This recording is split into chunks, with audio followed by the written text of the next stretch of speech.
bagyo kini kagani alas 5 sa buntag karong adlaw February 27 o valid for broadcast hangtod usab og mga adlaw February 28.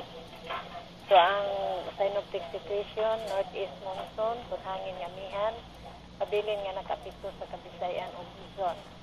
Gumikan ini ang mga rehiyon sa Cagayan Valley, Bicol,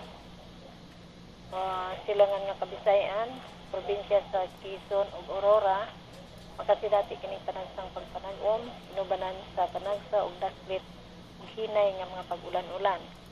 Samtang ang Metro Manila ug ang uban nga dapit sa Luzon ug ang Kabisayan, lapit na niini ang tibuok lalawigan ug mga daslit sa Subo, makasidati sa kitag panagsang pagpanag-om, inubanan sa panagsa ug daslit nga mga pag-ulan-ulan. Samtang ang Mindanao makasinati sa piniparagsang pagpanag-om ug adunay apoy panagsa ug daslit nga mga pag-ulan-ulan ug daslit nga mga pagpanugdog ug kilat. Kasarangan nga tus makusog nga hangin gikan sa amihanang silangan mo'y magpasulabi nga mohuros sa tibuok nasod. Ang kahimtang usab sa kadagatan sa tibuok nasod kasarangan nga tunas pagkabaluron.